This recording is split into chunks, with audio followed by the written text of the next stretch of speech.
नमस्कार दोस्तों, gossip with गप्पुताई में आपका स्वागत है। गप्पुताई फिर से एक बार हाजिर है आप सबके लिए बहुत ही मसालेदार और तड़कती भड़कती खबरों के साथ। आज गप्पुताई आपको बताएगी कि किस टीवी शो में क्या क्या हुआ और कहां पर इस वक्त करवा चौथ का बड़ा धमाका देखने को मिल रहा है।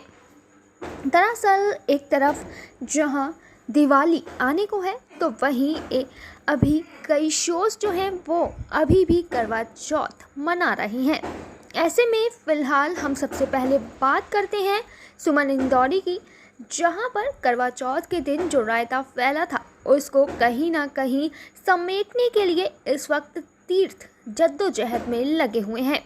दरअसल हुआ कुछ यूँ है कि अब तीर्थ सुमन के घर पर जाकर उसके घर वालों को इम्प्रेस करने की कोशिश में लगे हैं। पर यहाँ हम आपको बता दें कि तीर्थ घर वालों को इम्प्रेस करने के लिए खाना बनाते हैं और वहाँ पर दिए भी बनाते हैं। ऐसे में अब जो तीर्थ हैं वो लगता है कि सुमन के नज़दीक आने के लिए एक कदम आगे बढ़ चुकी हैं। हालांकि ये दोस्ती है या फिर अब धीरे धीरे इनका रिश्ता प्यार में बदलेगा, ये आगे आने वाले वक्त में पता चलेगा। पर फिलहाल अब हम आपको ये बता दें कि जो सुमन है वो तीर्थ के घर तो चली जाती हैं, लेकिन उनके तीर्थ के घर पर जाने का सबसे बड़ा मकसद देविका है। जी हाँ, जो सुमन है वो देविका का खुलासा करने के लिए तीर्थ के साथ उसके घर जाएगी। पर फिलहाल हम आपको यहाँ पे बता दें कि इस वक्त जो सुमन के घर वाले हैं यानी कि जो तीर्थ के ससुराल वाले हैं वो तीर्थ को काफ़ी पसंद करते हैं और उन्होंने तीर्थ को अपना भी लिया है। हालांकि इस वक्त जो दिक्कतें हैं वो सुमन के लिए हैं, क्योंकि सुमन का परिवार अभी भी उसे अपनाने के लिए तैयार नहीं है। जी हाँ, सुमन का परिवार यानी कि सुमन का जो इस वक्त ससुराल है। ऐसे में अब देखना होगा कि किस तरीके से सुमन और तीर्थ मिलकर देविका की जो हरकत है, जो भी उसकी सच्चाई है, उसको लोगों के सामने लाएंगे। वहीं देखेंगे कि कब तक सुमन और तीर्थ करीब आएंगे और आखिर कब तीर्थ जो है वो सुमन को अपनाएगा पूरी तरीके से और सुमन तीर्थ के घर वालों को पूरी तरह से जो है खुश कर पाएगी और फिर ये जो एक सुखी फैमिली है वो साथ में रहेगी। पर गप्पुताई अब आपको लिए चलती है रब से है दुआ के सेट पर, जहाँ पर सुभान ने मन्नत को बहुत ही करारा तमाचा मारा है। जी हाँ, और ये तमाचा मारने की वजह कोई और नहीं बल्कि इबादत के खिलाफ जो मन्नत का जहर था वो है। जी हाँ, भरे कोर्ट में सुभान को इतना गुस्सा आया कि उसने मन्नत को गाल पर जड़ दिया तमाचा। इतना ही नहीं, सुभान ने यहाँ पर जो कोर्ट रूम में फरहान मौजूद था उसकी भी जमकर पिटाई की, उसको इतनी बुरी तरीके से धोया कि सब के सब लोग देखकर उनकी आंखें फटी की फटी रह गईं। ऐसे में अब जो सुभान की ये हरकत है कहने को तो इबादत के लिए है। दरअसल मन्नत जो है वो कोर्ट रूम में इबादत की बेइज्जती कर रही थी। उसने इबादत के लिए काफ़ी गलत बातें कहीं, इबादत पर उसने कई गंदे इल्ज़ाम भी लगाए, जिसे सुभान बर्दाश्त नहीं कर पाया और उसका गुस्सा फूट गया। जिसके बाद सुभान ने न आओ देखा न ताओ और वो फटाफट गया मन्नत के पास और उसको एक ज़ोरदार तमाचा मार दिया। वहीं फरहान को भी सुभान ने जमकर पीटा। उसकी पिटाई इस तरीके से की कि 4 लोग उन्हें बचाने के लिए दौड़ आए। वहीं हम आपको बता दें कि यहाँ पर सुभान ने कहीं ना कहीं इबादत के लिए काफ़ी अच्छा काम किया।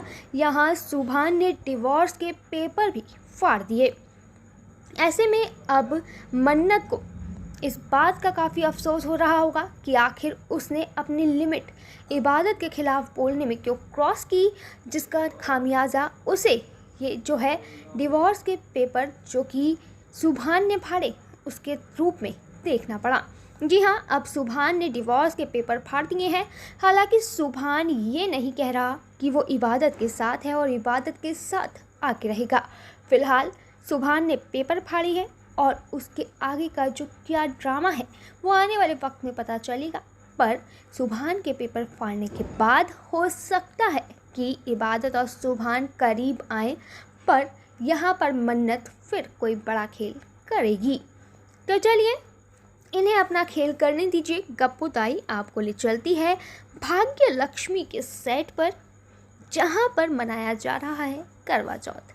जी हाँ, एक तरफ जहां आप दिवाली की तैयारियों में लगे हैं, सफाई करके आप अब धनतेरस की पूजा करके और सिर्फ तैयार हैं लक्ष्मी पूजन के लिए। तो ऐसे में अभी भाग्य लक्ष्मी में करवा चौथ की कथा सुनी जा रही है और इसी कथा सुनने के दौरान यहाँ पर दादी ने कुछ ऐसा कर दिया जिसके बाद मलिष्का काफ़ी ज़्यादा भड़क गई।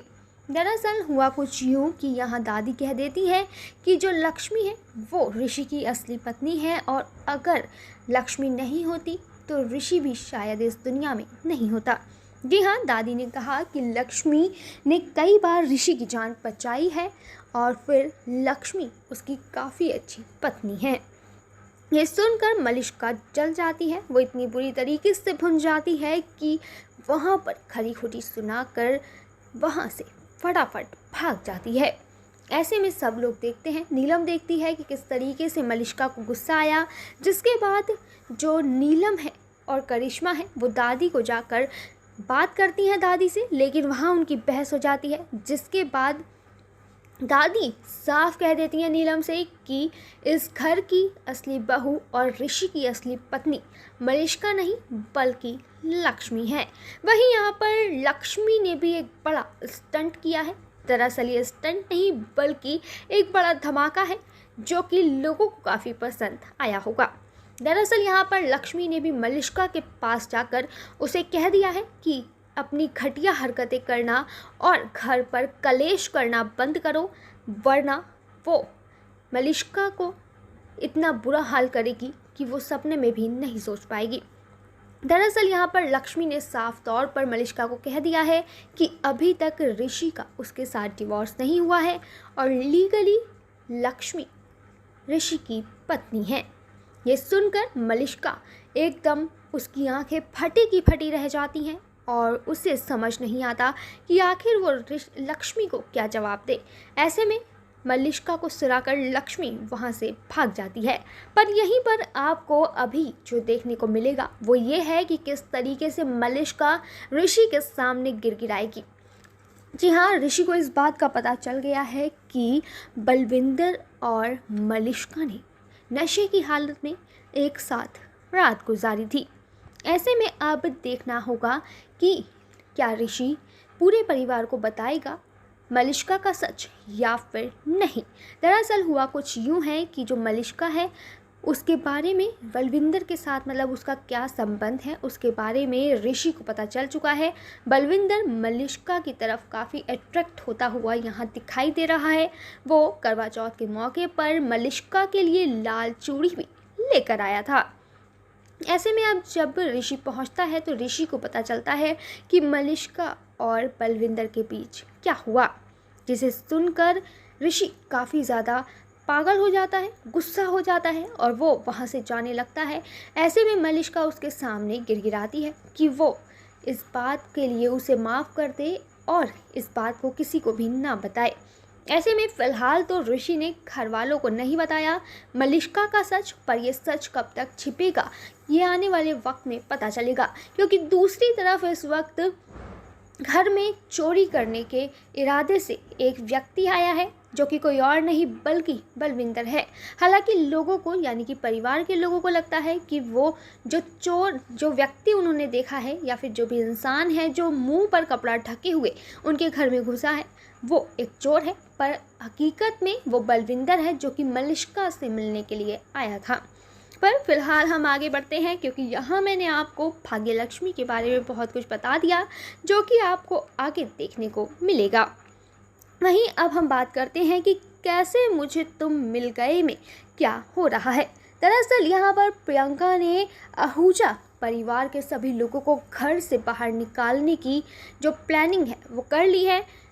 प्रियंका ने धोखे से निमृत से एक दस्तखत करा लिए हैं। जी हाँ, इस प्रॉपर्टी के दस्तखत प्रियंका ने निम्मी से धोखे से कराए हैं। दरअसल एक साइन के लिए पेपर गया था निम्मी के पास, जो कि डिवोर्स का पेपर था, और उसी में मिला हुआ था एक प्रॉपर्टी का पेपर, जिस पर निम्मी ने जल्दबाजी में साइन कर दिए। और अब ये जो प्रॉपर्टी है आहूजा फैमिली की, वो चली गई है प्रियंका के पास। ऐसे में जो प्रियंका है वो उस पूरे जो घर है, पूरी बिल्डिंग है, उसका रीमॉडलिंग कराएगी, जिसे इशिका करने के लिए आई है। ऐसे में अब इस घर वालों को पता चल चुका है कि प्रियंका इस पूरे घर की असली मालकिन है। ऐसे में अब प्रियंका उन्हें घर से बाहर निकालने की बात कर रही है। वहीं अब गप्पूताई आपको ले चलती है दिल को तुमसे प्यार हुआ के सेट पर। दरअसल यहाँ पर इस वक्त दीपिका अपनी बहन की छड़ी से पिटाई कर रही है। दरअसल हुआ कुछ यूँ है कि दीपिका को ये पता चल गया है। दरअसल चिराग ने खुद ही बताया है कि जो जानवी है वो उस पर, यानी कि चिराग पर डोरे डालने की कोशिश कर रही है। चिराग ने दीपिका को ये बताया है कि ऐसा पहली बार नहीं है, बल्कि वो शुरू से ही चिराग को पसंद करती है, यानी कि जानवी चिराग को शुरू से ही पसंद करती है और वो शुरू से ही उस पर डोरे डालने की हरकतें करती हैं। ये सुनकर दीपिका इतना ज़्यादा पागल हो जाती है कि वो पहले तो जानवी को ज़ोरदार थप्पड़ जड़ती है, उसके बाद छड़ी लेकर जानवी की काफ़ी ज़्यादा धुलाई कर देती है। हालांकि यहाँ देखना होगा कि आगे इस शो में क्या होगा, पर फिलहाल गप्पूताई चलती है और फिर मिलेगी आपसे किसी नई तड़कती भड़कती खबर के साथ। और आप चैनल को सब्सक्राइब करना और वीडियो को लाइक करके शेयर करना बिल्कुल भी ना भूले। तो बाय बाय, टाटा, गप्पूताई फिर मिलेगी आपसे।